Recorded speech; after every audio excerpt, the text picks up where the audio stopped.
I've had many leading experts on this show, including Matthew Walker, and they've all said the same thing about sleep. They've said it's the biggest positive investment you can make in your own performance. You can have the best strategy in the world, but if you're consistently tired, poor decision-making will follow and eventually cause other things to fail in your life. So if you're looking to optimize your recovery, you should start looking at what you're sleeping on. Our sponsor, Helix, makes high-quality mattresses tailored to your body. It doesn't matter if you run hot, sleep on your side, or need something firm. Helix has a mattress for you. And I asked them recently to send one to a member of my team, and Juan received it. And we travel a lot, so when he's home, quality sleep really matters. And he told me he's getting the best sleep of his life. And the data backs it up, with 82% of people in a Helix study saying they saw an increase in their deep sleep. And with a 120-night trial, you've got 4 months to prove it to yourself. You can get 27% off at helixsleep.com/diary. That's helixsleep.com/diary.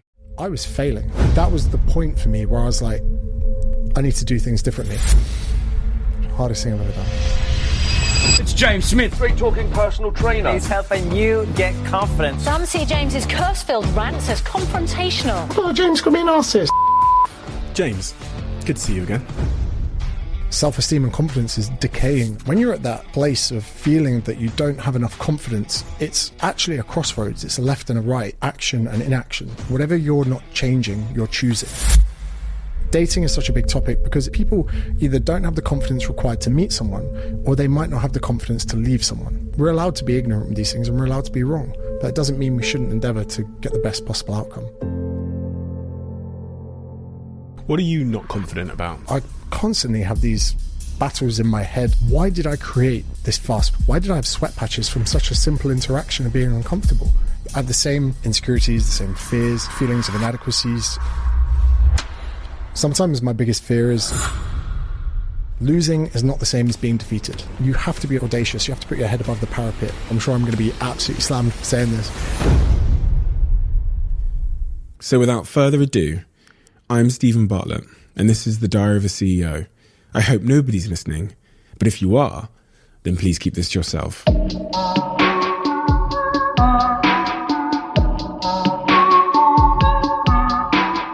James, good to see you again. Thank you very much for having me back.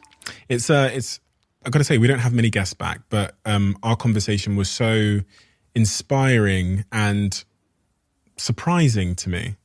When I messaged you the other day and said, if you're ever back in London, I'd love to have you back on. And then I learned you'd written a book about confidence. Why did you write a book about confidence? Well, it's kind of interesting that through my entire career, I've learned something personally, and then I've, taught other people kind of the processes. So the first book, not a diet book, I went through years of fitness industry bullshit that we spoke about before. Mm-hmm. And kind of by the end of it, through my own journeys, I was like, I could teach people about this. And I didn't want to write a diet book system. I was like, let's, break down everything, put it into a book. Then the second book offer, I was like, I can't do another one. If I'd written a second book about fitness, it would have said a lot about the first. When people do sequels to things, I'm like, oh, you must have done a great job. And I kind of realized by accident that my work-life balance was pretty good, and wrote the second book. A lot of the things we spoke about in that last podcast were based off Not a Life Coach. Now, the kind of strange thing that I say to people is, I'm not a very confident person. I have the same insecurities, the same fears, the same feelings of inadequacies as the majority of people, but I kind of have a set of values and a way that I see these problems where I can break them down and dismantle them. And in the book, in the first chapter, I say a lot of people sit back and they think other people are confident as if it's a trait like height, or people said it's a superpower. But straight away, I actually typed that in the first part of the book. I was like, confidence is a superpower. But then superpowers aren't accomplishable by mortals. It's almost something out of your reach. And I'm a big believer that confidence can be within people's reach. And even chatting to people in the same profession, they have a problem or a fear of judgment, of whatever it is. And if I could spend 5 minutes with that person, I can motivate them to post on social media, to prospect more with their business, whatever it is. And I realized it's not something people are lacking. It's more so the way they perceive and view their reality. What are you not confident about? People, I think, would be surprised to hear that you have insecurities and inadequacies and there's things you're not confident about. Everything. Body image, which is why I ended up going down the first huge 10 years of my life with not a diet book. I was overweight as a kid. Even now, I constantly have these battles in my head through how should I look? What should I be doing? Should I be dieting? And I think that's why a lot of people resonate with what I say, because a lot of what I say to them is also for myself. A lot of, I say to people, look, I know this is how you're feeling because that's how I feel myself. And it's an interesting one. Even with dating, with professional life, some of them I feel like I kind of got lucky, but I'm not a massive believer in luck. And I kind of tripped over some of the steps to becoming confident. And even working in door-to-door sales, where working for N-Power in Gloucester, knocking on hundreds of doors a day, it allowed me to perceive issues in front of me as a numbers game. And then I had the average of knocking on 100 doors to make a sale. Suddenly things didn't seem so daunting, and people go, oh, you need to be really confident to knock on doors for a living. I was like, well, not so much. If you appreciate there's a certain amount of times you need to do something before you experience success, it's not so scary. Email marketing, I knew email marketing would work. I sent emails every day for 10 months, no one bought. In 10 months, someone bought finally. So it was an appreciation of the numbers. Social media, 4.5 years, I posted near about every day before I made any money from it. Things aren't so much scary or to be feared. It's how you look at those things in front of you that really kind of break down the fear, because we're all capable of doing things, but we like to almost push things further away than we can reach so that it gives us a reason not to do it. One thing that really blew my mind is I had Liver King on the podcast, right? This is a man, for anybody that doesn't know him, who is jacked. He walks around with his top off. He's very, direct and loud and apparently confident. But at the very end of the conversation, I asked him to tell me something he's never told anyone before. And what he said blew my mind. He said, coming on this podcast today and speaking in front of people cripples me to the point that I can't sleep. And then he tells me that between the age of 10 and 14 years old, he was bullied horrifically, beaten up every day, had no friends. And I was trying to put the pieces together that, and you kind of allude to it at the start of your book when you start talking about the different types of confidence, that he might be confident in some ways, but the social confidence was literally knocked out of him at 10 years old. So in social situations where there's a chance of rejection from the crowd, which is what happened to him in school, he is still crippled to this day. It appears to me that there's a real variance in people's social confidence, which originates from their early self-story. And really that early self-story, I'm trying to understand how much of that determines our confidence today, because there's tricks and tips and the 5-second rule and all this stuff. But how do we really have to go back and fix that shit that happened to us at 10 years old on the playground? No, I don't think so. And that's kind of the important thing. I don't think it's like a trauma that we need to hold dearly to ourselves. But like you say, so for instance, if you were to say, James, there's 3,000 people out there, I need you to perform a talk with no preparation, I'd be like, cool. But if you would say, hey, there's a girl at the bar and I need you to go approach her on a Friday night and try and get a number, that would, I'd be like, that's scary to me. So it's kind of like double standards. Like you say, some situations, everyone has a certain lacking type of confidence, even the most confident of people. And that could be because when I was 12, the first girl I asked out said no. It could be that, or it could be because I've done more talks. And I think that at the root core of everything is a form of repetition. And people that aren't confident to do things, they need to find something they have the level of courage to do and get to that point. And for instance, that's something I don't need to work on. And as I'm in a relationship, I probably shouldn't be working on this either. But if I am petrified of talking to a girl or a guy, for any women listening, or either for whoever's listening, maybe I don't have the courage to ask for the number, but I might have the courage to go say hello or to compliment them or to, do something chivalrous. And if people can then do that, then maybe from there they can move on. And I think it is one of those things where everyone has like a gaping hole in their confidence. And for Liver King, it's an interesting one. At first, I was actually very anti him because he is obnoxious. He actually has a very similar approach to what I do. Like, in your face, this is what I believe in. If you don't believe in it, that's cool. But I can sometimes look at him and appreciate that a lot of people are not being who they are, they're being who they need to be. And I feel I resonate with that side of him where, as I'm sure you realized on social media, so I'm very much like, listen, mate, do this, calorie deficit, fuck off, all of that. But really, I'm not like that. I portray the person I need to be.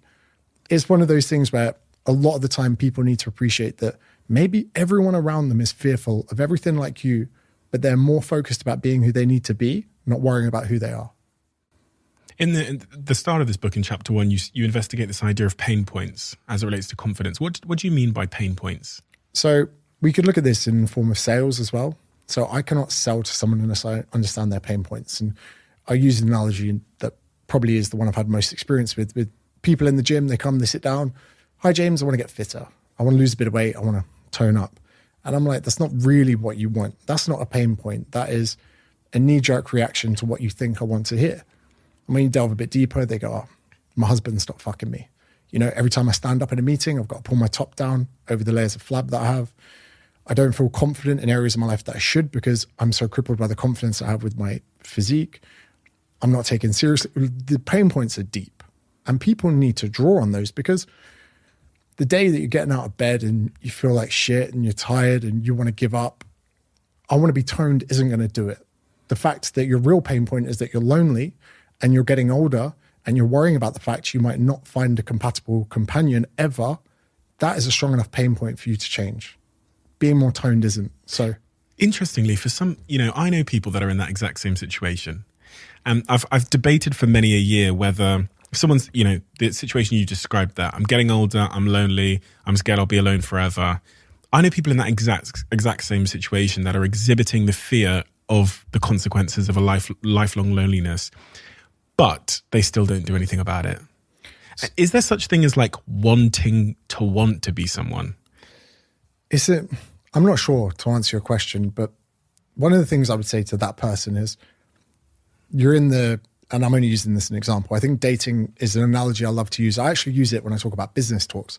I say marketing is like dating, and we won't get down that too much, but you look at the person at the bar, you feel the fear rather than counting down from 5, 4, 3, 2, 1. Oh my God, I've got the confidence. Let me go talk to them. They could instead just for a flash of a moment, just think to themselves, I'm lonely. I don't want to be lonely. What out of these two things is more uncomfortable for me? The idea of going another week, another month being single, or the idea of talking to a stranger? And surely when you add and level those two things up, the pain point of being lonely should be much worse than the pain point of talking to a stranger. If you feel undervalued at work, the idea of talking to your boss and expressing how you feel, that's a pain point. You're like, that's going to make me feel uncomfortable. But then the pain point of feeling undervalued and not being given the bonus you were promised a year ago, you level them up and you're like, there's always two directions in which you can go.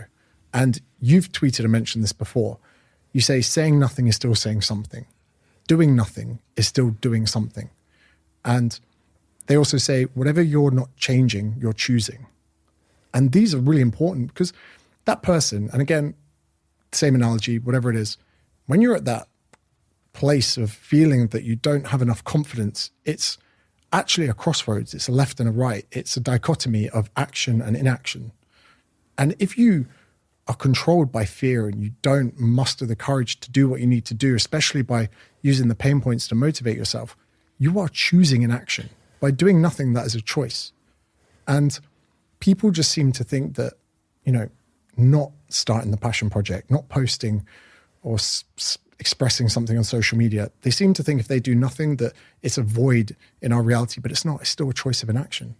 I used to think of people ask me about confidence a lot, and it's taken me quite some time to develop my thoughts on it because, I think level 1 of the confidence self-help guru is like, look yourself in the mirror and tell yourself you love yourself. Like that's like step 1. And then eventually, hopefully your thinking progresses when you find the holes in that thinking. And then I arrived at the conclusion that confidence, as we kind of talk about it in culture, I know there's multiple definitions and lots of nuance, but confidence as we describe it in culture is really just, is based on the evidence you have in yourself. Like all beliefs are evidence-based, subjective, correct or incorrect evidence. And therefore, if it is evidence-based, the only way to build your confidence is to go and get evidence. And And I say this because there's a narrative that you can just kind of like write down in your book or look yourself in the mirror and say, I'm going to be confident, I'm going to be sexy, I'm going to be a millionaire, which I don't think is factually supported by how other beliefs work. So confidence, so when I started writing the book, I wasn't sat there like, I know everything about confidence. I was sat there going, I couldn't answer. If you were to say, James, what is confidence? When I started writing it, I go, I don't know. So that's why I was so excited about writing it. But one of the interesting kind of ways that I wrote about it in one of the points was, if you imagine confidence on a spectrum with anxiety on one end and confidence on the other, anxiety is predicting failure and confidence is predicting success. And that is a really important thing to think about, because our expectations massively influence the outcome of things. And like you say there, if people just go into a room and go, I'm amazing, I'm whatever, it's not really going to work. Even as one of your previous guests said about interrogative self-talk, asking yourself questions is a more positive thing. Instead of saying, I can do this podcast today and do well, I ask myself, can you do well in this podcast today? And the answer, do you know what? I did all right in the last one. It got a lot of downloads. So it is one of those things that is in so many different spectrums and it has so many different meanings. But a lot of it points towards predicting success and things. And even if you don't have the evidence to predict success, we should be able to be wrong. If there's something I want to accomplish, I can't let my mind and my thoughts take over. I must, in some sense, be overconfident and predict success. But if I'm wrong, that's fine. But what I can't do is just set every single default to being, this isn't going to work. Because if you don't think something's going to work, you've already tripped at the first hurdle. And there's a guy, David Robson, who written a book called The Expectation Effect. And in that book, they got a group of people, I can't remember how big the study was, but they lied to them and said, this group have got a gene that is going to hinder their turnover of oxygen, and this group over here doesn't. And they got them to perform fitness tests. And the people that were told they had this gene mutation performed a lot better, and the other people didn't. And even just being primed with a lie completely changed their output in a fitness test. So schools don't teach confidence. Society doesn't really breed confidence, because although on one hand, confidence is essential for innovation, if we don't have confident people, Elon Musk, he was confident enough to say, that rocket, we could land it back on Earth. And people, no, you're crazy. But society doesn't care if you're confident or not. Society doesn't care if you talk to that person or not. Society doesn't care if you get a pay rise. No one in the world is going to come along and care about your levels of confidence. It's something we need to do ourselves. In that example of them priming two, there's being two groups and they tell one of them a lie, and then the one that believes that they have a genetic advantage performed better, right? Yeah. So is that not the case then for lying to yourself? So fake it till you make it. I don't particularly like that terminology. In the book I write about it, because what's your metric of success in that? To fake it until you get recognition for something? I think with that and with the book and with expectations, you've got manifestation and the placebo effect, and they're intertwined, but they're both separate. So manifestation, I think, is a very dangerous thing, where people think, I'm just going to think about success. I'm going to meditate about success. I'm going to get it. But then things like the placebo effect is also a powerful thing. Sham surgeries that were performed on people, they would be cut open, they would do nothing, they'd stitch them back up, and up to 50% of people reported feeling better. That's crazy. When people take, or 30% of people that took the vaccine in the trials that were given the no vaccine felt ill afterwards because they thought they were going to feel ill. I've seen as well, I didn't put this one in the book, so I couldn't find the study, the size of the pill you take as a painkiller, even with placebos, can impact the levels of pain that people, report disappearing. So although we can't say, just pretend you're going to be confident, pretend all of this, in the same sense, we do need to instill a level of belief in ourselves that we are able to accomplish stuff. And if we try and we falsify that optimism and it doesn't work out, we create another building block to step on. And behind everyone who's an expert in anything, there is a level of mastery. And failure is put in such a negative light in society, but failure is, in most cases, the pathway to development. So even if we do, point the dial towards optimism, if things don't go right, that's fine. We're allowed to be wrong. We're allowed to make mistakes. You're allowed to try that endeavor that you want and for it to all fuck up. I think that I was just thinking about that then. I guess the difference is with the placebo effect, you don't know that it's a lie. Whereas if I looked at myself in the mirror and said, you are in fact Jesus Christ, I would know that that was a lie. And so placebo, I guess, the placebo effect stuff can work. And even in that operation, they didn't know they were being lied to. In those two control groups where one of them believed they had a genetic advantage, they thought it was true. The problem is we can't actually lie to ourselves. And the example I always give sometimes when I speak about confidence on stage is like, if I had your mum in a headlock and I was pointing a gun at her and I said, you have to believe I'm Jesus or she dies, everything's on the line. And all you could do is pretend. You couldn't actually believe I was Jesus. If everything was on the line, you could only believe. And so that for me was the clearest evidence I needed that I can never really lie to myself about who I am.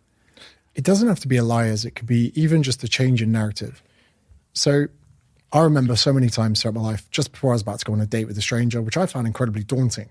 It's one of the reasons that I drank on dates for the first 25 years of my life. But that voice in your head, you don't have to lie to yourself, but the voice in your head goes, what if this is the worst date I'll ever go on? But all you need to do is change that to say, what if this is the best date I'll ever go on? That's all I'm saying. And that is a change in expectations. It's a different change in thought. It's a different perspective on your reality that's upcoming. I don't think we should ever lie to ourselves, but we should at least turn the dial towards optimism, because we are inherently pessimistic with our biases. Audacity. You talk about that being one of the most important things. You describe it as being at the forefront of any of the successes you've experienced in your life. What is audacity, and how do you define that, and what role has it played for you? I had a lot of opinions in the fitness industry, but by airing them, you open yourself up to a lot of criticism. You open yourself up to hatred. 5 years ago, I don't think anyone bar a couple of my ex-girlfriends hated me. All right. No one. Now there are thousands of people, because you have to be audacious. You have to put your head above the parapet to really, put yourself forward. Even as we said before with this podcast, you had to be audacious one day as someone who'd never done a podcast to go, we're going to do a podcast in here. And you had to sit there and believe for a second, we're going to make this the UK's leading podcast. And in some respects, behind anyone's level of success, there was an audacious endeavor at the beginning, whether it was to do a podcast, whether it was to start a business, whatever it was. And I think that that's, again, something that's not fully bred into people. Or someone has an idea, go put that idea out there. Be audacious with it. Don't be afraid to be wrong. Don't be afraid of critics. And ultimately for me, something that I kind of understood was there are going to be a lot of people that are never going to be interested in what you're doing. And they're never going to be interested in a book that I release or whatever. I can't take their criticisms to heart. And fully understanding that there are people out there that are going to dislike me, but I can't worry too much about that, because they're never going to benefit my net equation.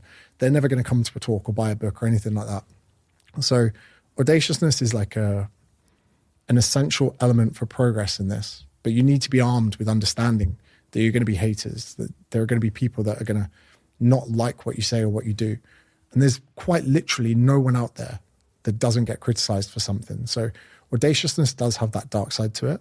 But for people, again, being audacious with your endeavor, what if it's the worst thing you ever do? But then again, what if it's the best thing you ever do? Since you came on this podcast last time, I've been asking guests a similar question, which is about this ingredients list of happiness. Have you ever heard me say this to anybody? I've heard you say it, but okay. Just ask that just in case you had a premeditated response. But the question I ask people is, if happiness was a list of ingredients on a recipe in different weights and quantities, what is missing from your list of ingredients that would make you perfectly happy? Oh, John, I haven't thought about this. Well, I haven't thought about this at all. Yeah. I don't really look at my life and go, what's missing? And even some things, like I say, was, a permanent visa for Australia. But I quite like the fact it's not happened yet. I'm looking forward to it if it does come. And even if I don't get residency in Australia, I kind of relish the challenge of what I would have to do to then get it again. So all of the things that are lacking from my life also seem like little challenges that I'm excited for. But honestly, I know a lot of people have a facade for happiness. I'm progressing in everything that I'm doing. And as I said before, even on the back burner, I love jiu-jitsu. I'm competing a bit at the moment. I teach classes on a Friday evening. I have that. And so much of my values does revolve around my work, the book doing well, my professional life. But then also at the back burner, I've always said this, that I could just get a dog, open a little jiu-jitsu dojo with my savings, put it near the beach somewhere, hopefully in Australia, and I could just teach people jiu-jitsu for the rest of my life. And I look at that and I go, on some days, that's better than my existing life, you know? So it's one of those things where I don't really dwell or use any mental or cognitive ability thinking about what's missing. I don't think that's a productive way to use cognitive effort. I think I sometimes question the balance of things in my life. And I sometimes I wonder whether it's society telling me that the balance is wrong, or whether it's, your girlfriend telling you the balance is wrong. That happens a lot. Or whether it's, something else. But I think more in terms of the balance of things. So, for example, I might be going to the gym too much, or I might be working too much, or I might not be working enough. And those are the kind of things that I think I spend some time thinking about, usually upon getting feedback. I foolishly, for a long time, used to say that I was fortunate that I'd never struggled with mental health problems. And in some respects, that's true, because there is a bit of a throw of the dice with how, our baselines of certain hormones or whatever, and there's trauma that can occur in people's lives. But a friend of mine who suffered with depression quite heavily, he said to me, you are not aware of your habits that protect your mental health. And you need to go away and think about the things you're doing to actually, uphold this. Because the way I see mental health now, and this could be quite controversial, is like a table, like the one in front of us, with many legs. And the legs can be completely subjective. Am I going outside enough? Are my family relationships good enough? How's my professional life? How's my bank account? Whatever it is. And you can kick away one of the legs and you'll be okay. But people, if they don't realize that legs from their table are disappearing, it only takes that one final kick before it topples over. For me, being comfortable, not working too hard, not traveling too much, not stretching myself too thin is something that is really important to me. And I haven't drunk in probably about 6 weeks at the moment. And as I'm getting older, I'm really losing and diminishing my relationship with alcohol, because when I was younger, my values for happiness didn't sit around productivity. I could play Xbox all day. But as I'm getting older, my values are changing, and productivity is so important to me that drinking alcohol now inflicts that. And even now, I think to myself sometimes, drinking makes me less happy because it negates my levels of productivity. And it's only as I'm getting older that I'm starting to realize how important that is to me. And I think that when we're younger, we don't quite see it that way. We kind of look to use alcohol, and especially in the context of confidence. People can buy bottled confidence, and they buy it in the version of alcohol because it breaks down those social struggles that they have. It makes them feel more confident, or more importantly, it makes them care less. And as long as we have alcohol available to us, people don't need to work on their inadequacies when it comes to social interactions or having the confidence to do things. When you talk about productivity in that context of, you value it more now than ever, do you mean professional productivity? In all sense, whether it's having the energy on a Sunday morning to go, do you want a game of tennis? I'm rubbish at tennis, but I like, when you throw a ball for a dog, how happy it is? That's me chasing a tennis ball around a tennis court. I'm awful, but I enjoy just doing that. Or productivity with work, where so many times I'll be in the shower and I'll have an idea, and the idea really excites me. And people around me know that when I do have an idea and I want to do it, you have to leave me alone to kind of hash it out, especially if I have a video idea. We could be going for breakfast. If I have a video idea, I'm almost like, I can't enjoy breakfast while I've got the idea in my head. When I'm hungover or tired or, on the road with tours and book signings or whatever, if I'm trying to burn the candle too much, I lose that spark to be able to have these creative ideas. And 4 or 5 days into a stretch of not having anything creative come in, I feel the pressure. I haven't posted in a few days. And to me, that's important that I stay on top of those things and, be creative and come up with new ideas. And I even have a set of standards that's pretty peculiar, where I do look through my comments sometimes, although I know comments are the most poisonous place to go. The weight of one negative comment outweighs 100 positive. But when someone says that's your best video yet, I've accomplished something. That's what I want. So when I do go these long periods of time without being productive in that sense, it starts to drain on me, and I'm starting to think, what am I doing that's making me happy, that's taking away happiness from other areas of my life? Professionally, would you consider yourself a workaholic? No, but that could be denial, because I like working. And it's a difficult one now, where I do have to distinguish things, where I can't watch a film on my own because I don't see it as productive. But if I watch a film with my girlfriend, that's fine, because it's almost like a blocked out in the calendar professional time. But then at the same time, I do like having downtime to train jiu-jitsu, skateboard to the beach, have a dip. I'm not like on my phone all the time. I do like leaving my phone in my car when I do stuff.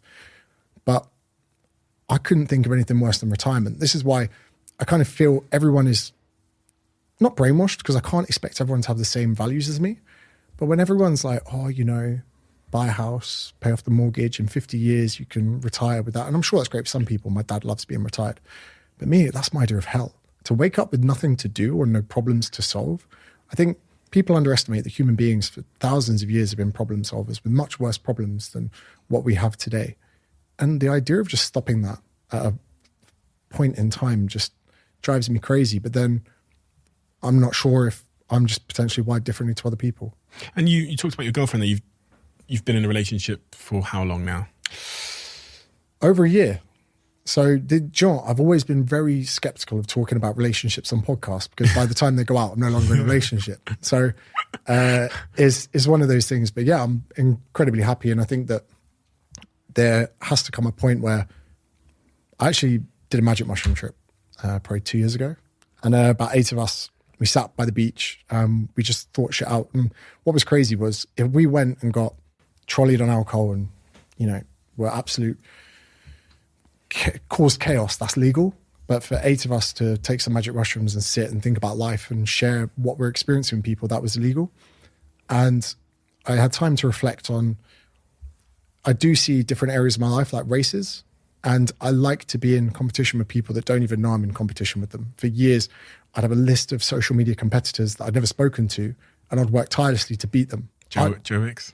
Yeah, and you know what? There was an element of envy and bitterness, and that fueled me in some respects. But I sat there on the beach and I thought to myself, what if you win the race of having the most money and the most notoriety and the most, you know, fame, but your friends that did the 9 till 5 and worked to retirement got the wife and the kids and the happy life? And also my mum and dad, my family is very, you know, traditional. I thought, what really are they going to prefer? Me coming home in a Ferrari or me coming home with a family? And that was a really big insight in my mind to what's important to you, that I impress my family. Yes, because I want them to think that their investment of, you know, even now 33 years is going to pay off. And I want them to one day sit back and go, we did a good job. So it's very important that I please my parents. And I thought, I've really got to make sure that I don't finish the race of life and have the money and the fame and realized that I was in the wrong race. And that was such a big epiphany for me. And I realized at that point that I was going to have to work harder in relationships. How many relationships did you have? Give me a history of your sort of dating track record. Someone just sighed in the background over there. No, I never really respected them or took them seriously, because I thought that my young 20s and even my mid 20s were more important to accomplish other things. And it was only as I got to my late 20s that I realized, hold on, maybe these values might be good for professional life, but they won't be good further down the line. In 10 years' time, in Bondi, there's a lot of wealthy older men that have got the sports cars and the young girlfriends. I don't envy them at all. I don't ever think, oh, I'd love to be 40 with a 25-year-old girlfriend. I don't ever think like that.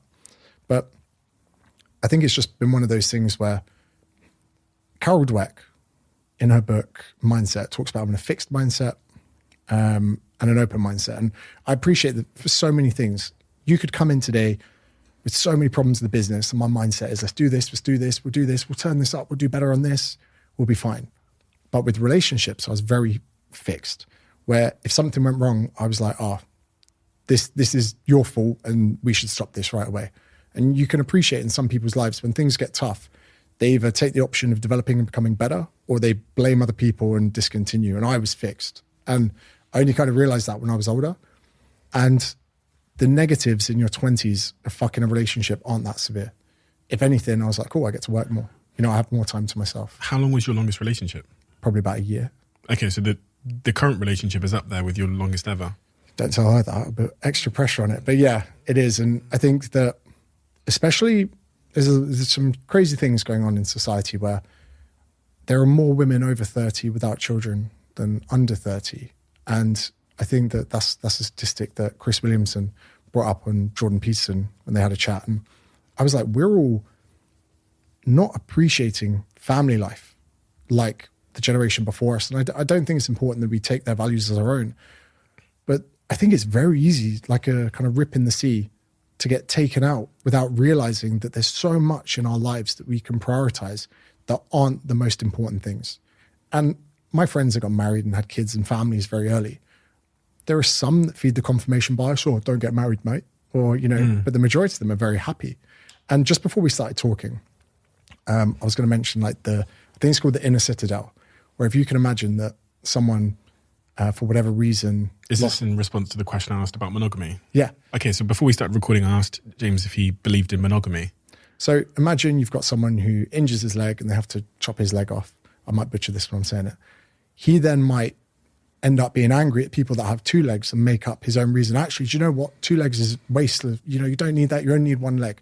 And because something didn't work for him, or his surroundings didn't suit what happened to him, he decided to tear everyone else's down. So when we talk about monogamy, where there are people that are in open relationships, I often look at them and, do you know what I was going to say without causing offense? Fuck them. I was like, who hurt you? You know, like at what point it is a societal structure being monogamous, but it's because there's a huge benefit to doing that. You're talking about sacrifice. You're talking about, you know, primitive urges or whatever it is. But at the base of that, you get to support a family better. So I believe monogamy is good for loads of reasons. I do believe in it. And also my mum and dad are still together. They're each other's first girlfriend and boyfriend. But I do find that people that come along and try and tear down your beliefs of monogamy, they're the people that it didn't work for them, so they want to burn the system. Same in the dieting world, where you've got plus size models promoting body positivity. I think there's some absolute credit to that. I'm a personal trainer, sat across with you, that six pack. But I think to them, they got fucked over so much in the pursuit of trying to get in shape that they decided to tear the system down for everyone else. You know, because it didn't work for them, they have to go around and influence the way you see it. So I think that's one of the kind of ways that I see things like monogamy. I think for the majority of people, it's perfect. But you're still going to get, well, I'm assuming here, but going to get temptations. And, you know, that when we think about the monogamy discussion, I had this conversation with my friends the other day. There is, I'm going to stitch them all up, I don't care. There's 6 of them.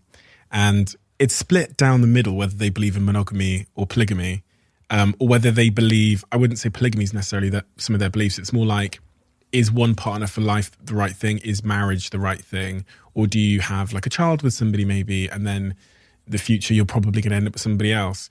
The stats around this are showing, I believe, that people are struggling to stay in marriages as society develops. How do we not, are you not scared that you'll lose the thing? How do you not lose the spark? So remember we said about the expectation effect. If you go into a relationship expecting that you're going to cheat or you're going to break up, I don't think that sets a good foundation for it. Again, I would like to go into a relationship and potentially a marriage or whatever, fully believing in it, but being happy to be wrong.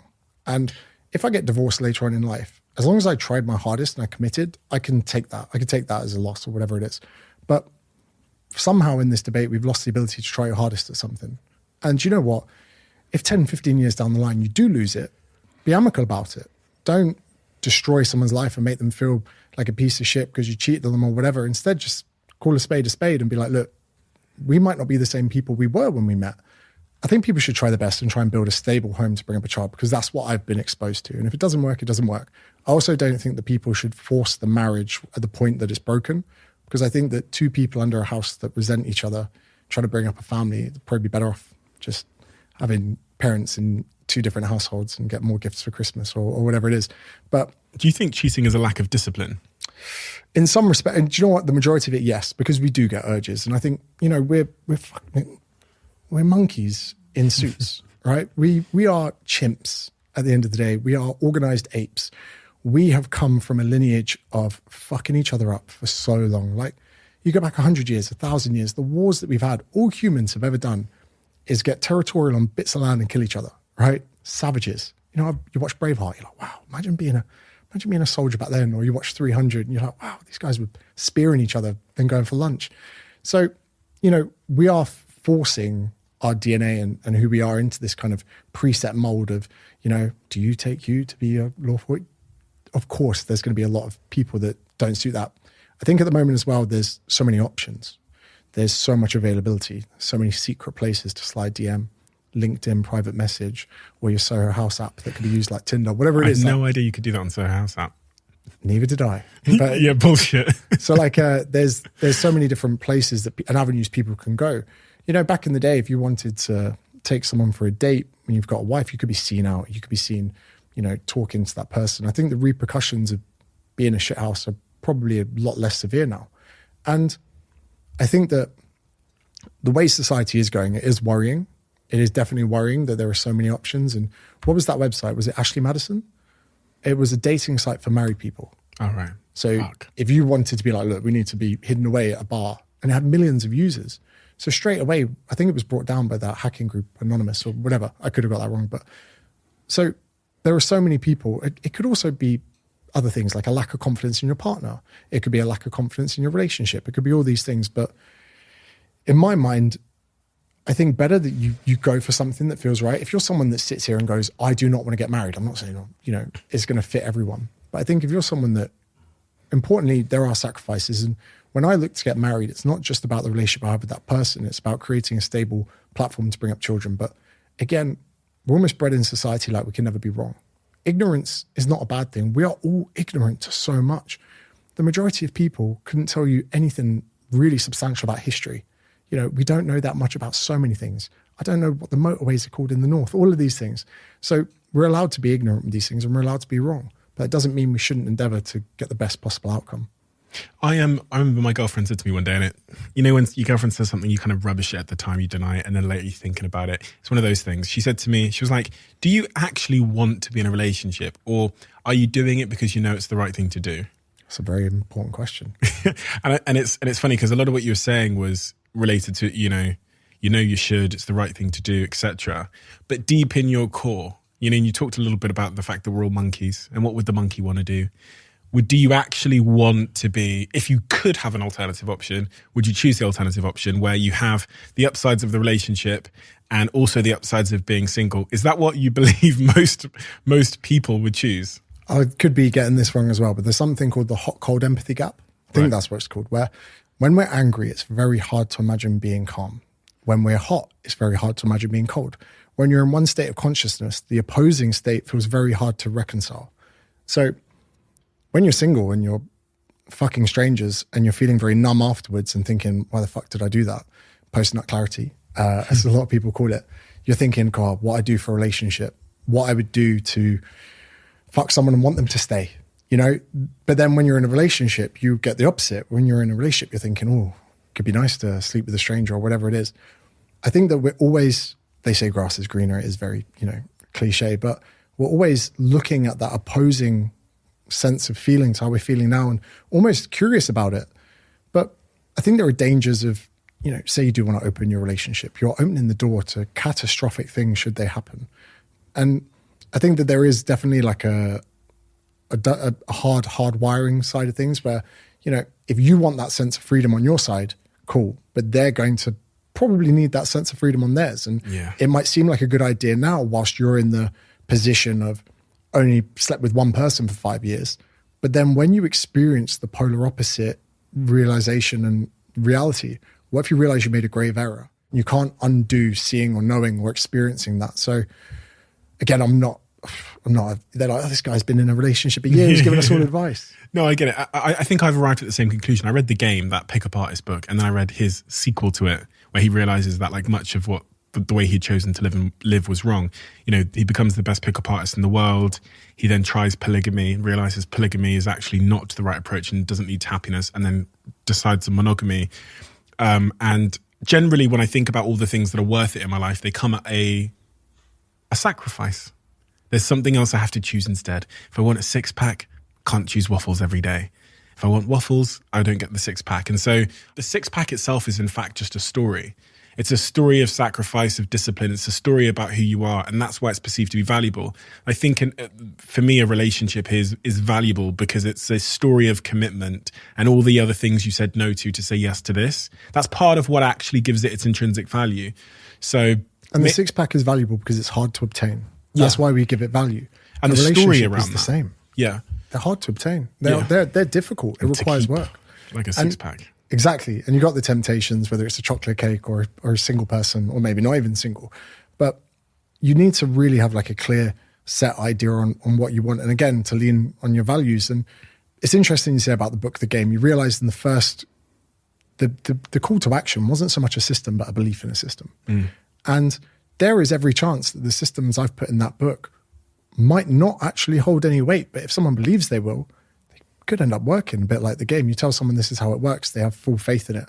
And it's an interesting one that some people just need to know that it can happen. And for instance, I talk about the link, we spoke about confidence and anxiety.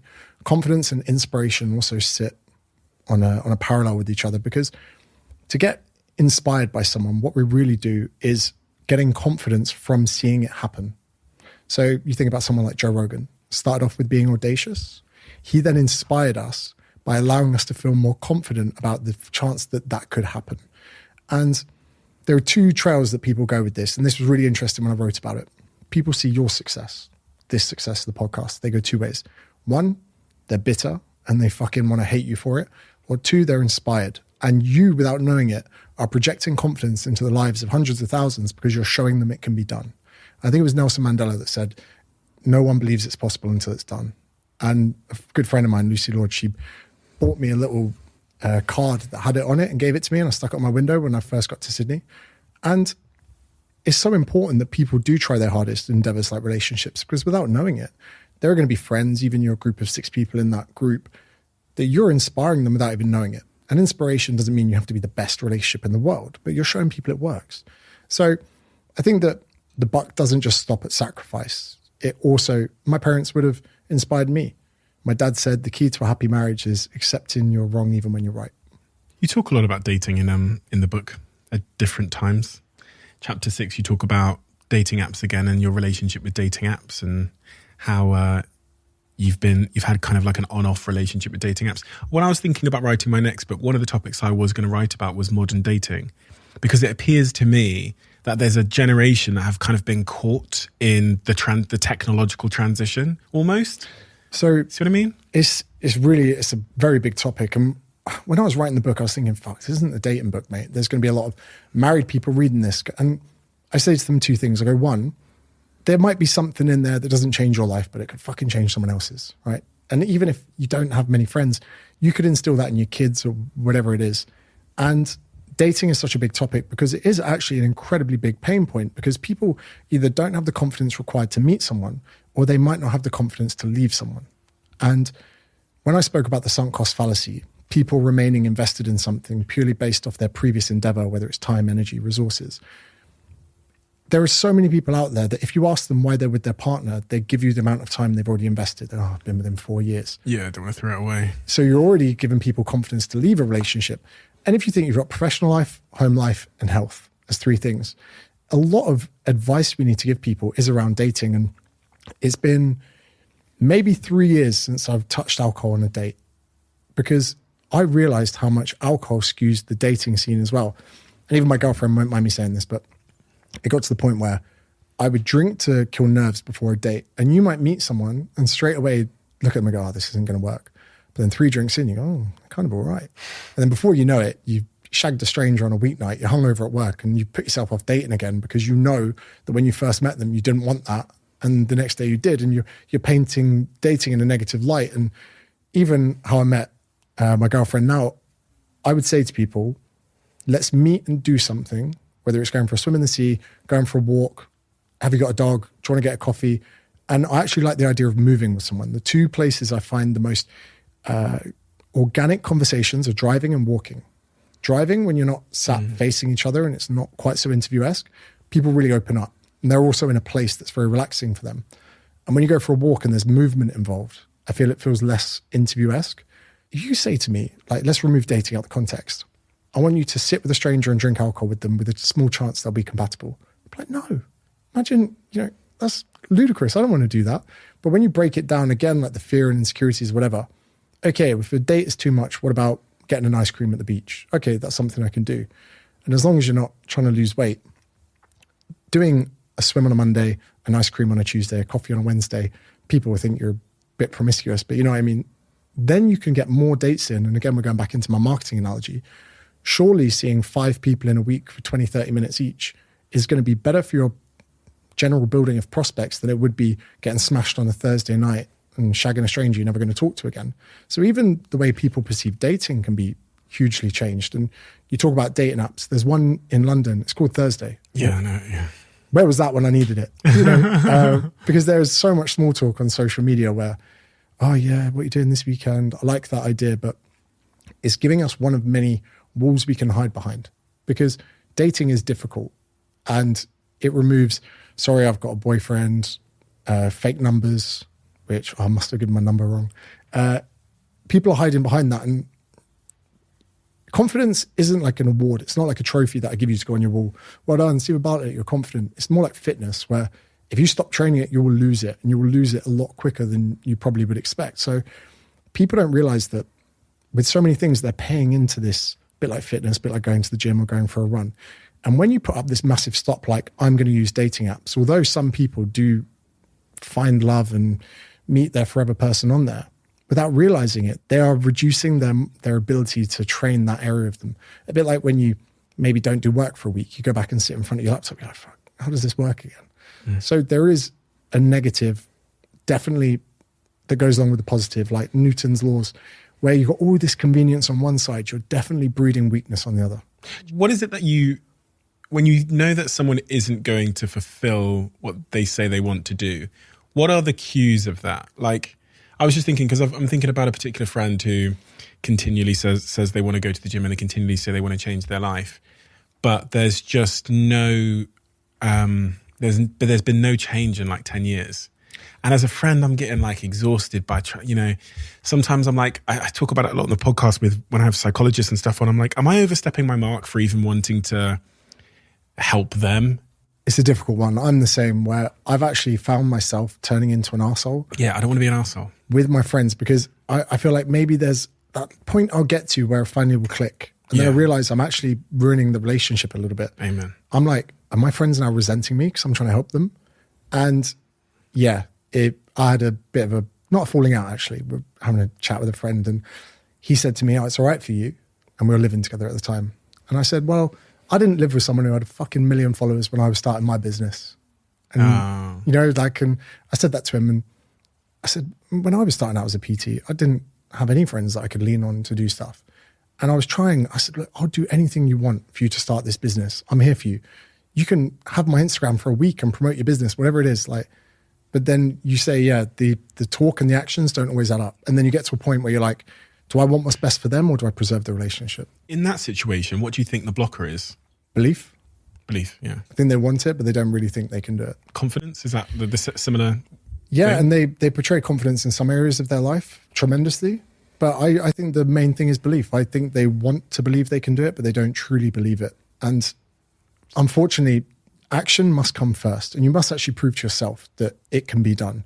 And that requires a lot of work without any gratification.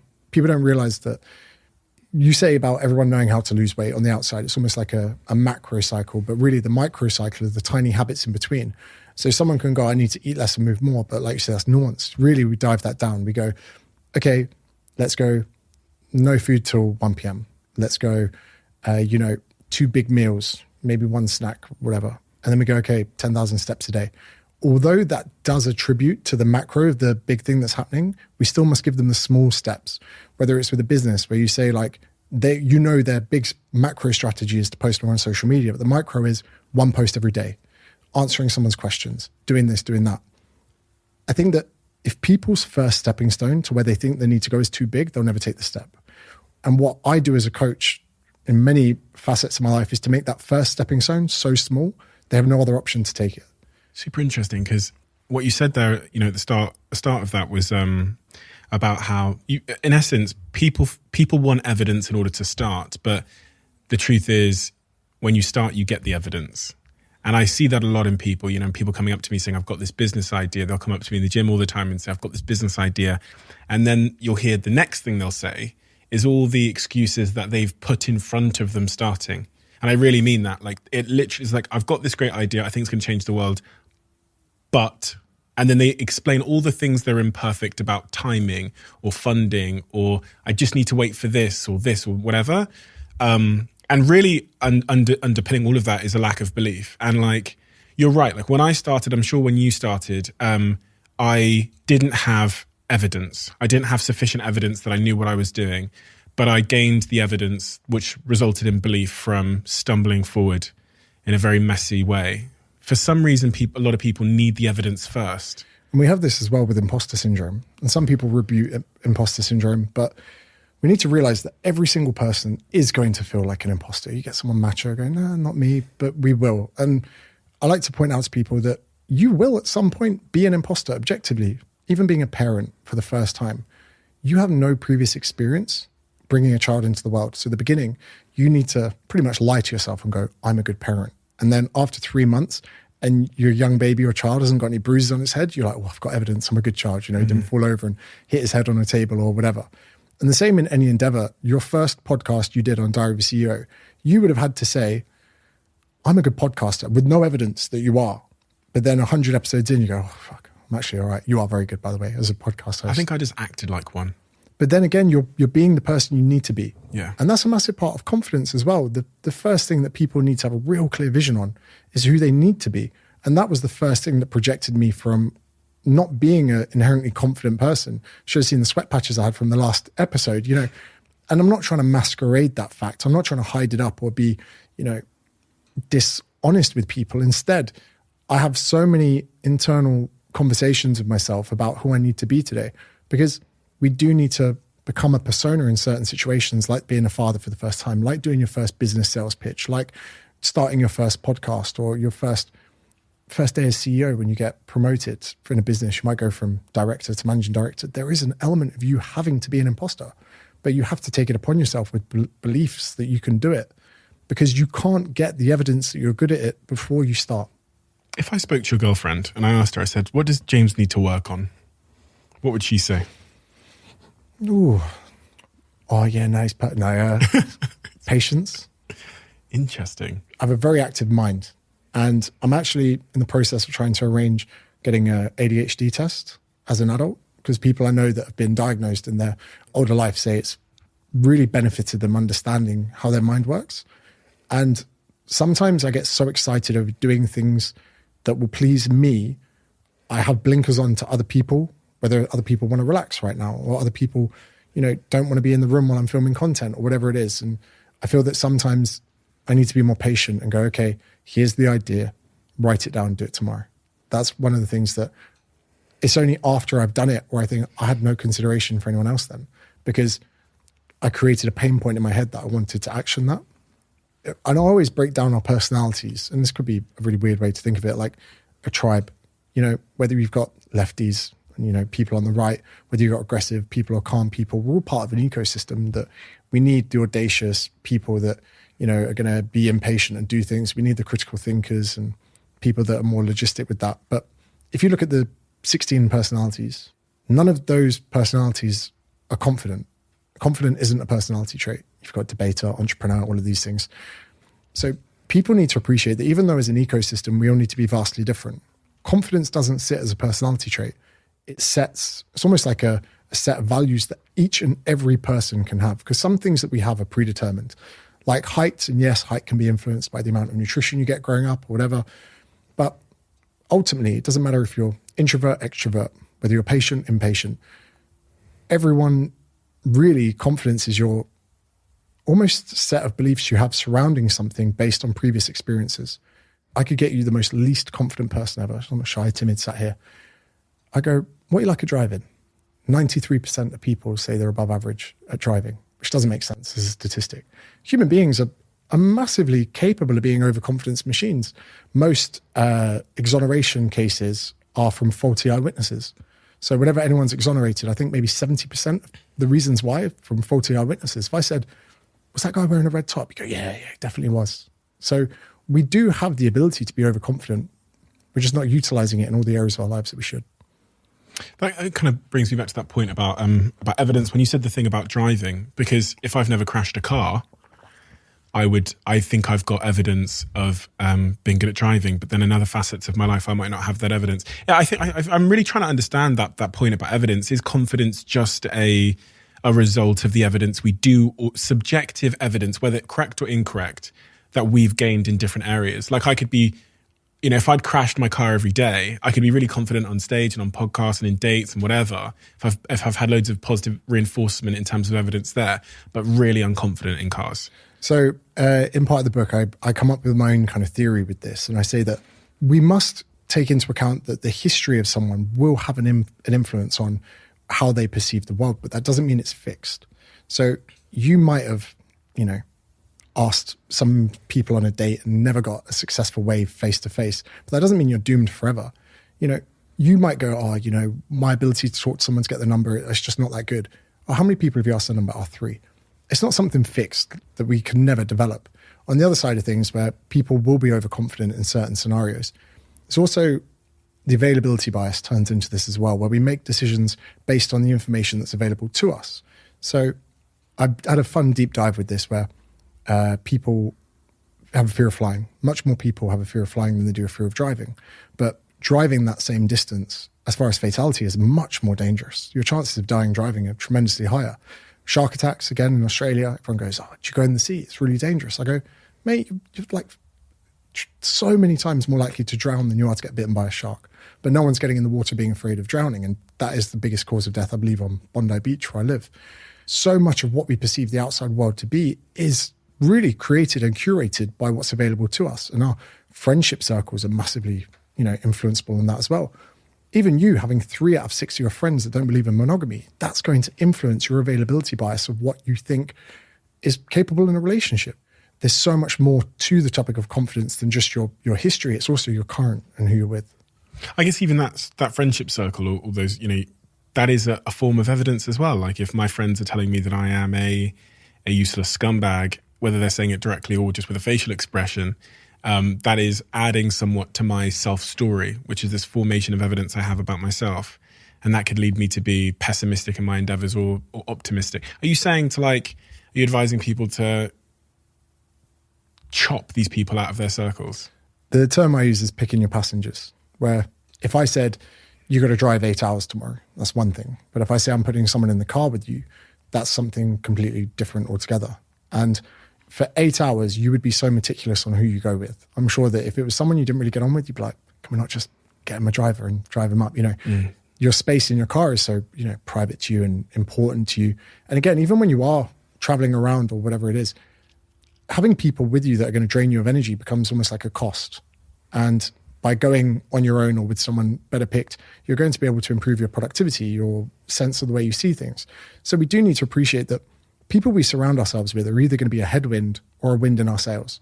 They can be the neutral lot, but we must take note of that. And I'm not saying that if anyone causes you any issues, get rid of them, but you need to weigh it up in the long term. Because if you're with someone who's got a pessimistic outlook on life and the world, and they're not going to change irrespective of how much you help them, they will hinder your net position. So the values of how much your net position is important to you and your family and people around you, you might have to make the decision to let that person go.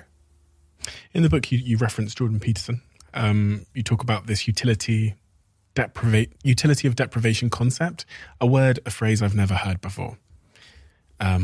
Please explain it to me and why you felt it was contextually relevant to this topic. I went down a rabbit hole on Jordan Peterson. I don't agree with everything he says. That's the term of 2022, isn't it? Disclaimer, I do not agree. Yeah. But I do agree with the majority of things he says. And masturbation is something that we kind of just, porn and OnlyFans, we're kind of like, let people live. But, there are some OnlyFans models being murdered by their fans, whereas some of us might think, it's good for society. We've got porn where men can access more naked women in an hour than a man could ever access in a life 20, 30, 40 years ago.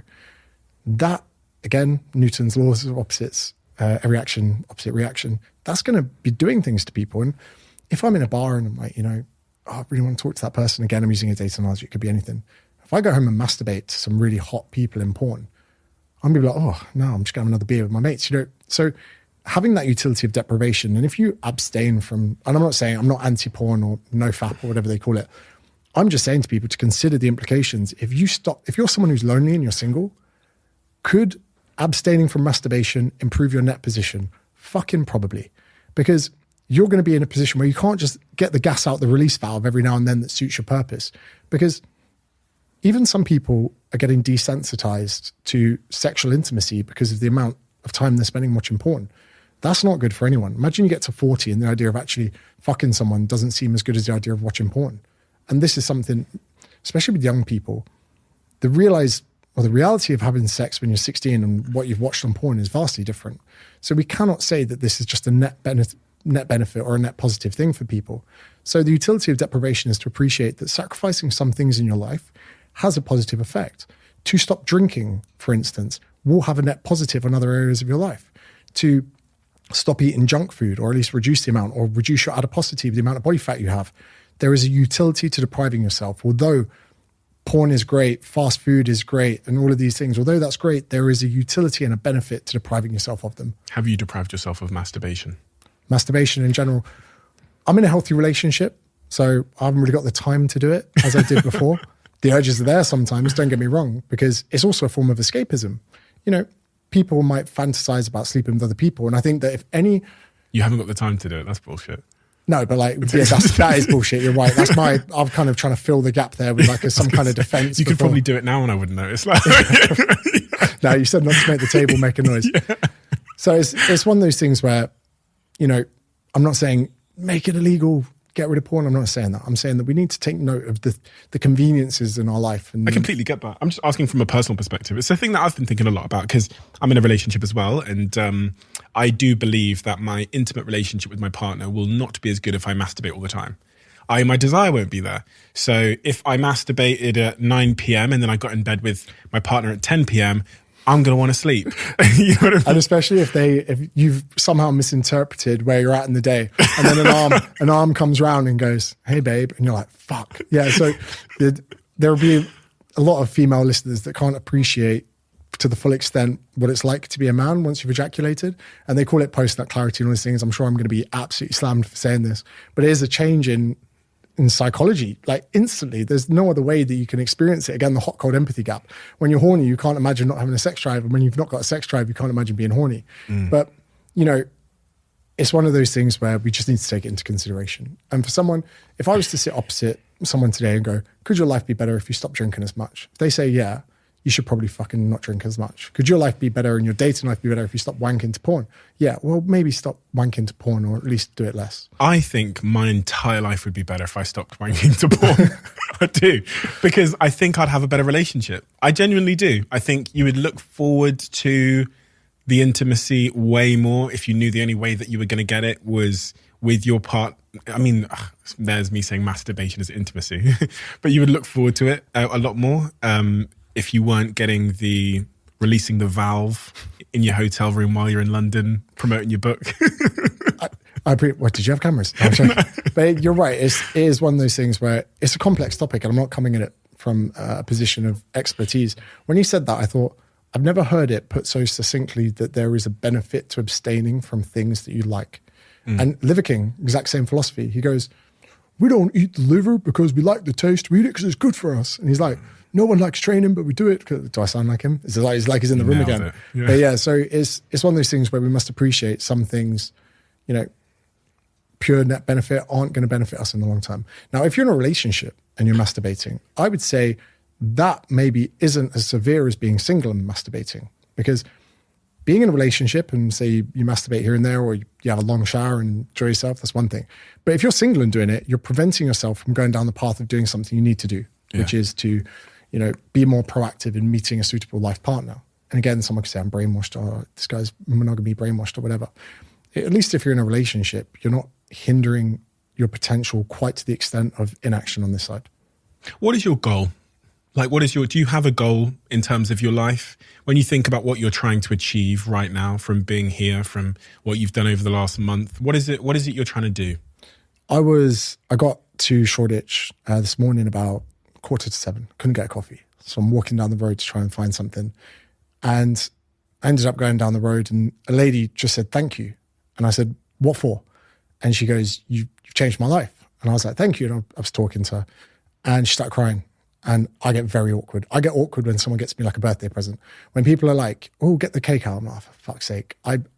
Even at Christmas, it feels weird to be given gifts. I just feel very awkward, and I feel like me just going, thanks for that, isn't enough. So then I find myself putting it on like, guys, you didn't have to. That's fake. It weirds me out. So when people compliment me in real life, I get very awkward. And my friends laugh about it. They're like, relax, mate. She's just saying thank you.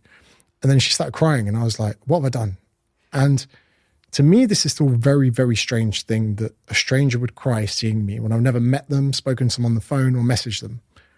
So from that interaction, it's apparent that there is a net positive effect for what I'm doing. And I do take pleasure in that, even though I do find it incredibly awkward.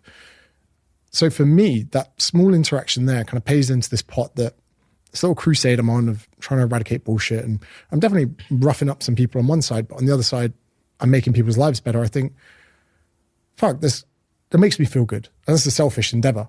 I'm helping people because it makes me feel good. But I'd like to continue that. And at the same time, I live a great life. It sounds really cliche. People go, I have something that other people will never have, and that's enough. And that's how I feel all the time. So yeah, it's a bit crazy. What was the worst day of your life? 13th of March, 2017. I was in Sydney. I'd been there. And personal training in the UK, did well, earned good money, lived with my parents, moved out, moved back in for a bit. My mum and dad were heroes for me when I was doing the long hours. And I remember someone saying, as a personal trainer, get your first 1,000 hours under your belt. Because once you've done that, everything else is easy. I just focused on that. And it went really well. My mum and dad helped me. My mum would leave leftover food for breakfast. So I'd literally be eating like Yorkshire pudding and roast potatoes at 9 o'clock in the morning, cold out of Tupperware. And then I'd come home from rugby at like 9:30 in the evening. My mum would be like, give me a washing, you go to bed. So then when I went to Australia, that's what I wanted to do again, just face-to-face personal training. But I went into a gym with 32 other personal trainers. Diran, who's listening somewhere here, was the only person that introduced himself to me out of 32 PTs. Whether it was because he saw I was struggling or the fact that I was English, he was just a nice guy. And he was like, hey, mate, do you want to get a coffee? And I'd pissed off so many of the other personal trainers by prospecting so hard on my first day that one of the trainers said, if you talk to my client again, I'll take your head off. And I was like, wow, this is a competitive gym. And for the first 6 weeks in that gym that I met Diran in, I was failing. I was not creating a client base. I was doing 25, 30 hours of PT a week in the UK. I moved to Paradise and I was struggling to do 6 hours. And this is a crazy thing now. I'm in Sydney and people go, oh, James, I love your stuff. I go, well, in 2016, no one loved it. I couldn't even get people in for a free session. I would say to people like, hey, mate, can I give you a couple of tips with the exercise you're doing? They'd be like, nah. And so I've gone from this stage of my life where that was demoralizing, because at least if someone told me to fuck off when they're doing a pec fly, in my old gym, I could go into the PT room and have banter with the other PTs. We'd pick ourselves up and go, oh, don't talk to him. Mr. Grumpy Guts doesn't want any help, even though he can't contract his chest or whatever. But in this gym, I kind of had nowhere to go. So on the 13th of March, I sat in an area called Australia Square, and my two housemates said, how's it going? And I was like, not good. I was thinking about the fact I might have to move back home to my parents. And I've just moved into Paradise. The week before, I had to borrow about £500 off my dad to buy a sofa. I still have that sofa now. And like, being 27 at the time, messaging my dad and asking him to PayPal me 500 quid so I could buy a sofa and some of the IKEA stuff. I was like, this doesn't feel good, because I had everything I wanted in the UK. I was doing well. I went to follow my dreams, and then suddenly I was borrowing money from my dad at fucking an age where I shouldn't have to. And that was the point for me where I was like, I need to do things differently. So there's a street called Pitt Street. I walked down it and there was an Officeworks, and went into Officeworks and I bought a whiteboard and some markers. And it was only 2 p.m. in the afternoon. I was like, I'm done. Went home 3 p.m. 3 p.m. in Australia is 6 a.m. in the UK. So I set up a tripod, got my iPhone. I didn't know how to edit, didn't know how to record. I had to do a speech for 3 minutes. I had about 3,000 followers live on Facebook with the use of a whiteboard. The first one got maybe like 100 likes. And I was like, I've gone fucking viral. And I decided that I was going to do my 6 hours of PT, try the best I could, which wasn't even enough to survive at that point. But then I was going to go home and do everything I could to build an online following and to build an online business. And that was in March. By May, I left the gym, still had to pay rent for a year. But I had one remaining client. I made more money staying at home than I did going to the gym. And I had one client, and she said to me she couldn't afford to go to a festival. So I said, instead of paying me $120, which is like £65, I said, just bring me a gift. I like training you. We have fun. Just bring me a gift. So she come in, she's like, I got you a Lululemon hoodie. I was like, sick. Cost less than the PT session. So I'd go in, I'd skateboard in, and I would literally just go in to train this client for free, but she'd have a gift for me. And all the other PTs were like, is it your birthday? I was like, I don't charge money to my clients anymore. I have an online business. But if it wasn't for that day where I literally had the lump in my throat when I was messaging my mates, and I was like, I'm not good at work. I'm failing a PT business, which is the only reason I came to Australia. If it wasn't for that, I wouldn't have got the whiteboard. I wouldn't have got the markers, and I wouldn't have gone home and gone live on Facebook, which just so happened to be the beginning of a compounding effect to build a following. It was then 50,000 followers. I bought a camera, learned how to edit terribly. My first video that I ever filmed without an iPhone was one that I did on aloe vera. I didn't know how to work the camera. I didn't know how to edit properly. I did one long piece that I put on Facebook. I was like, aloe vera? Isn't that for fucking sunburn? What, are you drinking it for fat loss? Oh, you're an idiot. And although that was kind of like not even that bad, like no one died. But in the same respect that all wins feel the same, all losses can feel the same. So it's not competition. If you sell a business for $5 million and someone else sells one for 500 million, you don't get a different dopamine and serotonin. You're not on an Uber surcharge. You're not waking up like, oh my God, I feel amazing. But the same with pain. For me to struggle in my business, which was very important to me, someone might go, well, yeah, my dog died. And I said, well, we're both fucking sad. This isn't a competition. But to me, that was really one of the times I was like, this is shit.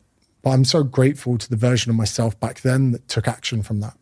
Because one of my favorite quotes in that book was from one of the most famous martial artists of all time called Rickson Gracie. And he goes, losing is not the same as being defeated.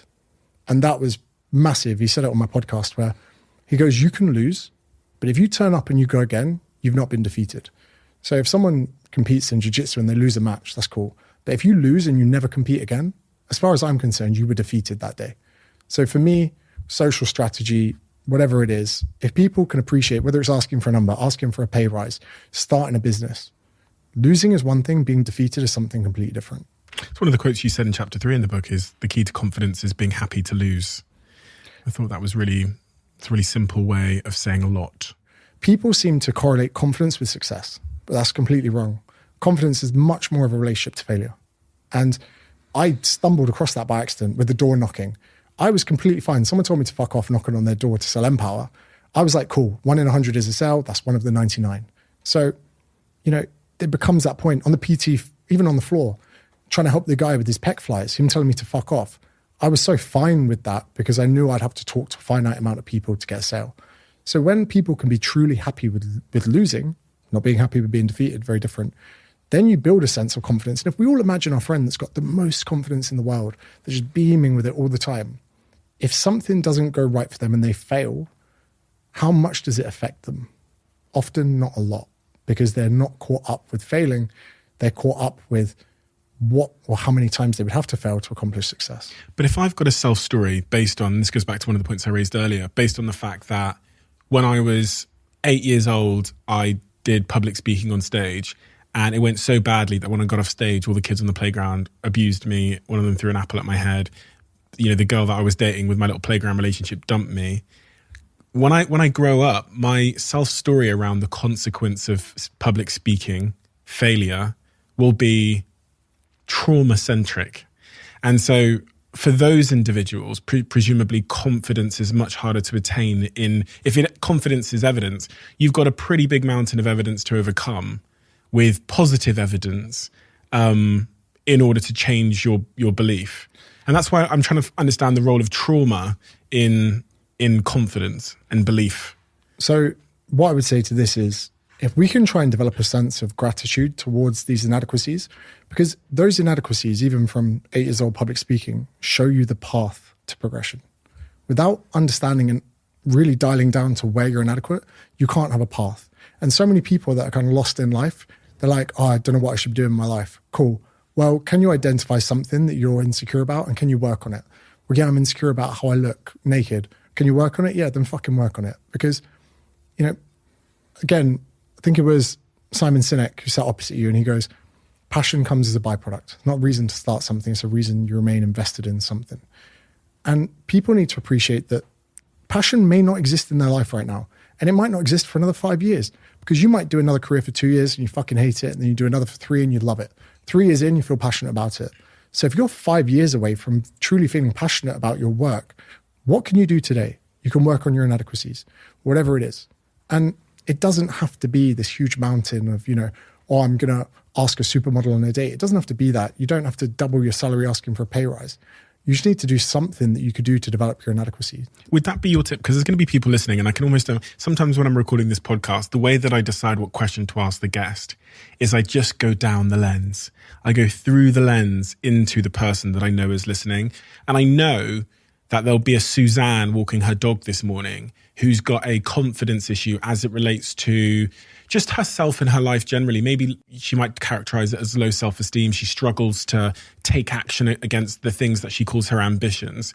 What is the actionable place for Sue? If there was one actionable thing to take away from this, what would that be? What does Suzanne do today? I'll be taking this one from Tim Ferriss. I'll fully credit him. Fine, we'll cut that out. You can just own it, steal it. So there's an exercise online which is very popular in asking 10% discount on a coffee. And everyone's like really attacked this because they think it's about the discount. It's not. It's about looking fucking stupid. So the next time you order a cup of coffee, you're to ask for a 10% discount. Not because you expect to get one, but because it's a really fucking uncomfortable situation. In many cases, you're asking someone who can't give you a discount. It's completely out of your control. There are people around you, and it's just a weird thing to ask. So I wrote the chapter. I'm in Sydney. And I thought, I'm a fucking hypocrite if I don't do this. So there's like a little cafe near where I work. I was like, I'm going to do it. And there's no one there. I was like, sweet, no one's in the queue. And as I get there, it got to the point where I just didn't get served.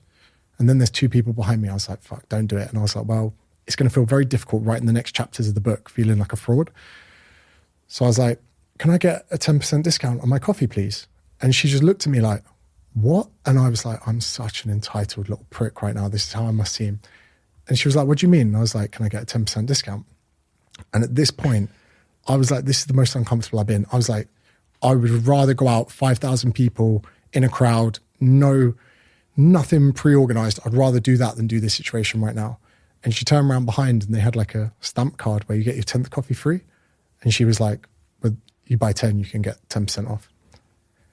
And then I walked away, I was sweating from that. And I realized why it was such a great example, because it's not about the discount. It's about putting yourself in a situation that makes you feel very uncomfortable. And then when you leave, you realize, why did I create this fuss? Why was I sweating? Why did I have adrenaline? Why did I have sweat patches from such a simple interaction of being uncomfortable? And I felt very accomplished. And I won't lie, when I got back to writing, I felt invigorated. I'm never going to use that stamp card. To me, I'd rather not worry about the card and pay extra for the coffee. But I was like, wow. I was like, what else can I do? And I only did it as an exercise to help me with the book writing process. And I was like, wow, I get it. I get why people would tell other people to do that, because people seem to think people are paying a lot more attention to us than they actually are. Mark Manson, he said as his favorite quote on your podcast, people wouldn't care what other people thought of them so much if they realized how seldom they do. I had to Google seldom. I didn't know what it meant. Really? It is little and not often. I was like, fuck, that's a really good point. And there's been studies on this where people turn up to class late. They think everyone's looking at them. They ask students at the end if anyone came in late. The proportions were much lower. And even people that wear T-shirts with embarrassing characters on it, they think that half the people they interacted with would remember, and the percentages are much lower.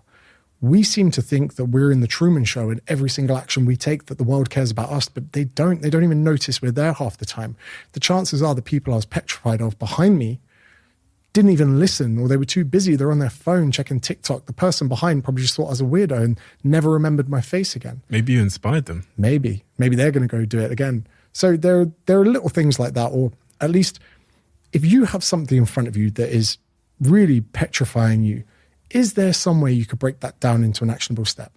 Say, if someone out there wants to express their opinions on a topic, maybe they're a physio, maybe they're a PT, maybe they're an investment banker or a mortgage broker, they're petrified of putting their opinion out there because they're worried about what other mortgage brokers or PTs are going to think. They're worried about the people that are never going to give them money. That's the fucking craziest thing.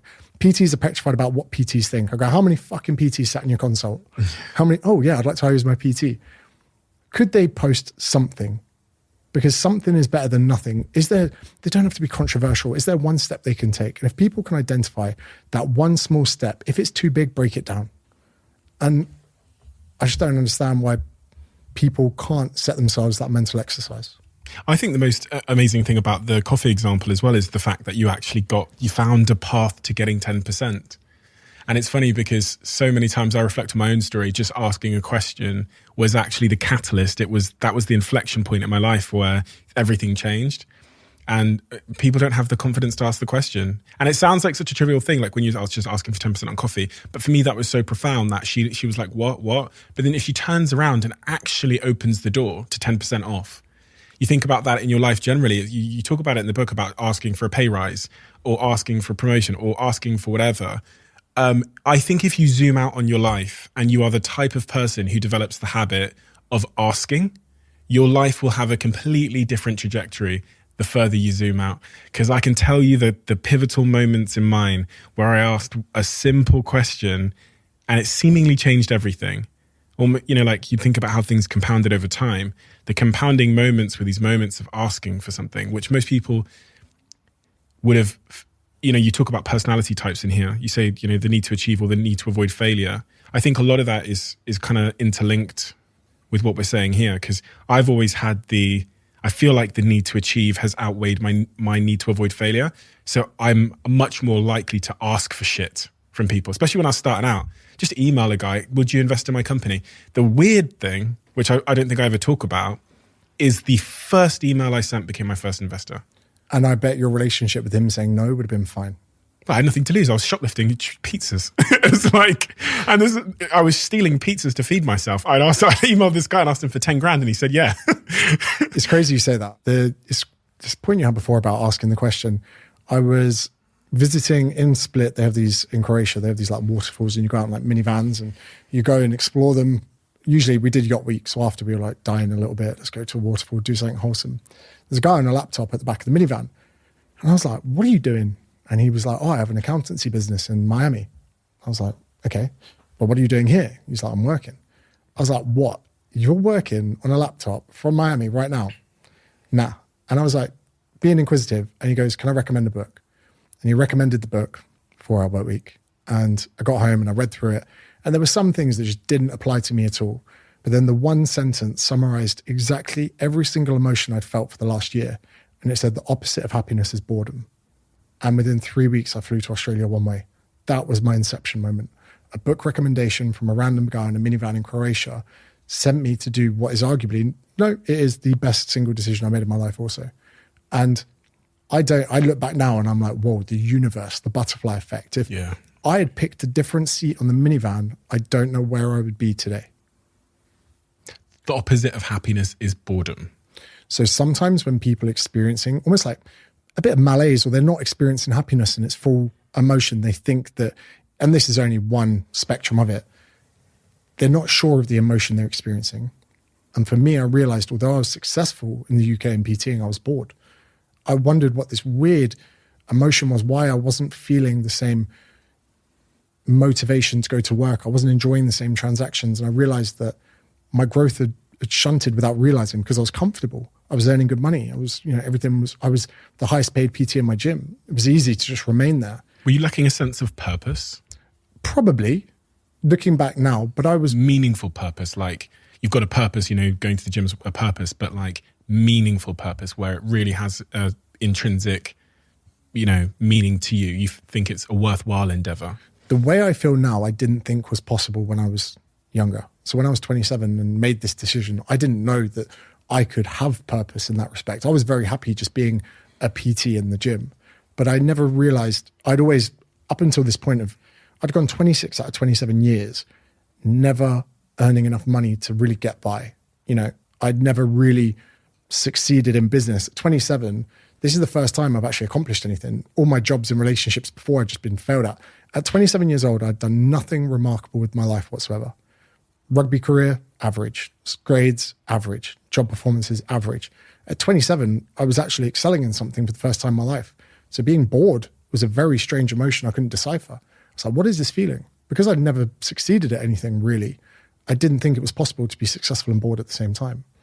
And then flying to Australia, I was never bored again, and I haven't been since.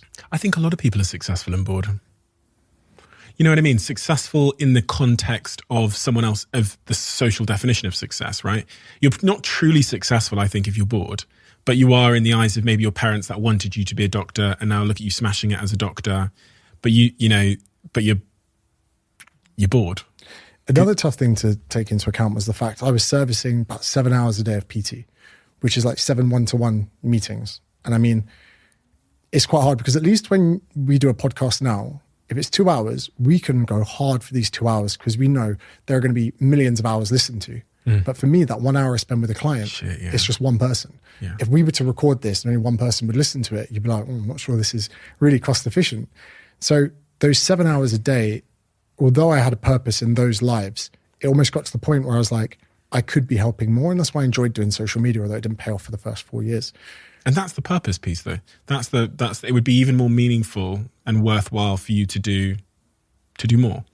And people say this now, they go, would you PT someone for £2,000 an hour? I go, it's tempting, but that 1 hour I could spend making one video that could... I get that all the time. People say to me, you should be like a life coach, or you should do coaching sessions. And I'm like, yeah, but I get to do coaching sessions on here by bringing on people like you and Simon Sinek and whoever I bring on. This is the coaching session and millions can listen versus one-on-one. And it almost seems like a bit of a waste. No disrespect to my clients I had before. They were the people that enabled me to sit here right now. And I'll be forever grateful for them. But it did get to the point where I was like, I almost take more happiness from helping thousands than I would one. And the financial implications are obviously very different, but it's amazing to see a video where so many people, the video might take me 15 minutes to make and edit and put out. I do my own editing. It's probably the happiest moment of some of my days. I love the creation phase. Like, I've had an idea, it's been born, I've recorded it, run to my room, I'm editing it, getting all perfect. And then I put it out and I check the next day and I'm like, I can't comprehend the amount of people that might have benefited. And especially when something gets a lot of views. And I'm sure, say you put this podcast out. I'm not sure, I did this the other day. I was watching England play rugby. I was in a stadium with 50,000 people. And I was like, there's a lot of people here. And if someone asked me to go into the middle and be like, James, here's a microphone, chat shit, I'd like, that's a lot of people. My story views were 250,000 the same day. And I was like, how is this real? How is this real? And when you think about the amount of people you can talk to, I can't comprehend it. What would you say to those people that are currently bored in their lives? Sometimes my biggest fear is setting my sights on a mountain where I could reach the summit. And I think some people haven't realized they've reached the summit. And it's very important that you get to that point and you set a new height to accomplish. So again, I always talk about jiu-jitsu, but for me, that is something that will never be finished. I will never conquer that. And it doesn't have to be martial arts for people, but there should be something that you move away from your business, because someone can take away your business. Someone can take away your social media. Someone can take away everything, but they can't take away that. And having something where you know you'll never master it, I think now I've discovered that I'll never be bored. And I love that, because if I break my leg tomorrow training, I can teach. And if I can't teach, I can study. And if I can study, I can pass on the information to other people. I feel like stagnation is like my biggest fear. And I think a lot of people just haven't realized that they're there. So they just need to set their sights on something, anything. No, it's interesting that everything you've said resonates a lot there, because I realized at some point, maybe when I completed the first set of goals I had at 18, that the only goals worth having in this phase, in the next chapter of my life, were those that are incompletable. So in like every facet of my life, the best goals I have, the most intrinsically fulfilling, are those that I know I can't complete. So I posted on my Instagram the other day about the gym. Every year I wanted to get a 6-pack for summer. That was the goal. You know, it would maybe last 4 months and then I'd fail. At some point, my goal became consistency, something that I can never really complete. It's something that I can, achieve every day, but a goal that can't be completed. And it's the same with this podcast. The reason it's so enjoyable is because there is absolutely no end. There's no conceivable end in sight. It's the journey itself, and it's the process that I think is going to be rewarding. And then I tried to change all my businesses at one point when I started reading about Simon Sinek and infinite games and finite games. So I said, what would I have to do to create a business from top to bottom that was designed to not have these goals of like, let's be number one or let's make 100 million, but was infinite. And it completely changes everything. And then it has a really strange impact on how you treat people as team members. So you start designing the organization to be sustainable in every way. That is where I'm at in my life now. It's trying to fill my life with these incompletable goals, because completed goals let me down. You know, I said about the anticlimax. Seeking inspiration from people that have done it. From our last conversation, I didn't realize how much our conversation had impacted me until I got home and I was like, I'm not producing a good level podcast. I was like, I need to get proper microphones. I need to invest in better cameras. I need to do a better job editing. And then your social strategy as well, just every facet of it. I was like, I was inspired by you doing better than me. And that was something that 3 months later, I went, fuck, sitting down with you. I was like, that really like rubbed shoulders in a way that benefited me. And I was like, it's one of the first times I really felt the impact of what even just sitting and talking to someone can do for your own habits. And I found it such a shame that some people won't be inspired by other people's success. I feel like it's a shame that so many people see success and see it as a reason to be bitter. And yeah, for me, it was great. I left feeling, for a start, I think you forced a lot of people that didn't like me to listen. I know a lot of people would have gone, why the fuck? Yeah. Stephen sat down with him. Yeah. And they've gone probably listened to, and I got a lot of people message me going, I thought you're a dick. We have a closing tradition on this podcast, as you know of. Your question, funnily enough, has been left by the Liver King. Oh, snap. I didn't think about that. When you said he was the last one on, I was like, oh, that's really cool. I was like, I kind of would have liked to have met him and just to be in his aura. Not because I'm a fanboy, but like, I always look at him and I'm like, I want to know how he smells. You know? He smells bad, and I'm only saying that because he said it. So he walked in and said, by the way, I smell bad because I don't use any deodorant. But I don't actually usually tell people who's written the question, but I'll make an exception today. What is the hardest... Why am I nervous? It's a question I feel like is, you know, when you're at an interview, like ready to get a job, like the last question, if you want to get this job. What is the hardest thing you've ever done in life? Your rite of passage. God, I've got to try and answer this. That sounded like a pussy. Rite of passage. Hardest thing I've ever done. See, all the things that come to mind are like jokes I can make. Like putting up with Darren's disorganization or something, you know, but I've got to think about a serious answer. He talked a lot about this concept of your rite of passage. So his hardest moments in life, he sees them all as a rite of passage for getting somewhere else. The only real thing that I would say has been hard or even noteworthy would be the ability to fall in love with repetition of dull tasks.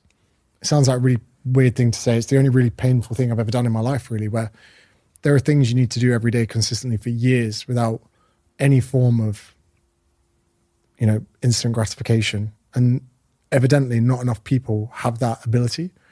And there have been so many days where I've just not wanted to do anything, but you do it anyway. And you kind of fall in love with these very small, minute repetitions. And it's the only thing that I've ever really found hard in my life. And it definitely sounds like I'm coming from a point of privilege. I feel like I've done a disservice. You probably expected a lot more battle-hardened people. I wish I could say it was a tour of Afghanistan or working in a ward during COVID or, you know, saving someone's life. But I probably haven't. I've probably done Liver King dirty a little bit there. Those small disciplines you're talking about, though, those small things where, you know, we all have them every day. It could be as small as just getting to the gym, avoiding eating something that's tempting, whatever. Those small disciplines end up defining us over the long term. As one of my favorite books, The Slight Edge, describes, what is driving those small disciplines on a day-to-day basis? Why are you doing those small repetitions if there is no instant gratification? I think one thing, it's difficult to credit yourself with stuff, but I've always been very good at seeing long-term benefit of short-term actions. And, you know, for me, even little things, I've got a strange insight in life where so many people are focused on doing things now for a better life later on, where I'm completely inverted. I'm so focused on having a good life now. For my life isn't that stressful. Everyone's like, oh, you should buy a house or buy 10 houses. And for me, I'm like, it'd be good financially, but it's stressful. And for me, I know if I turn up and do these little things every day, that future life, future relationships, future family can benefit from it. Something that my parents have definitely done. My dad commuted into London for 50 years, the same business every day. It's about an hour and 25 minutes from where we live, there and back every day. He never pulled sick days. He was never lazy. My mum was also incredibly consistent with the upbringing of me and my sister. And I look back at the amount of sacrifice that they made, short little things like putting up with my behavior or my dad going into work on a train every day. And I think he only really ever did these things not for himself, but for people that didn't exist yet. Almost like confidence is predicting success in the future. We can create success in the future by doing these small things. So I think it's definitely stemmed from that, where it's not so much about me because I'm happy now, but if I keep doing these things, I can create happiness for people further down the line. We talk about privilege as well. Like we could talk about any form of privilege, whether it's racial, economic, whatever. We need to take some ownership that the reason someone like me can take and experience privilege now is the fact that people before me were long-sighted with their goals and ambitions, and the people before them were as well. My parents made very smart decisions for me to be able to go to Australia at 27. That is a privilege. For some people, they have family members that rely on them. They have professional, if you're a police officer or you work in a hospital, you don't have the luxury of just leaving your precinct to go on a jolly to the other side of the world as a PT I did. So yeah, I think I do the small things now so that in the long term, in the future, someone else can reap the benefits that I did of them. I have to say, well done and thank you for writing a book on this topic, because it is a topic that so many people, I think I'm right in saying that confidence is the single biggest topic that I'm peppered with in terms of questions. People are trying to figure it out because it is this great inhibitor of all they believe they can be. It is a great inhibitor of so much happiness and health and fulfillment and all of those things. So when it was also one of the things that I did consider writing a book about one day. But after reading your book and understanding how nuanced and truthful and honest and appreciative of both sides of the coin it is, I don't feel like I ever have to write a book of confidence again, because I think you really covered it. So well done. Thank you. People are going to love this book for sure. Thank you very much. And you know that as well, I think, because I asked that first question at the start about why you wrote about confidence, assuming it was because the fact you also get peppered in various ways. Even as you say with those pain points, if they're not saying it directly, at the heart of it, they are trying to figure out how to achieve their goals ultimately by this word that they believe is confidence. So well done. Thank you. Thanks for coming back here. I love these conversations. I'll do them over and over again just because half the time I'm doing it just to try and develop my own thinking. And it's also a huge honor that you even listen to this podcast. I find that really awesome because you're an incredibly smart person. You're an incredibly nice guy. And those are the kind of people that I love spending time with. So thanks, James. Hope to see you again soon if you'll ever come back on. Of course. And I hope this book tour goes incredibly well. Thank you very much.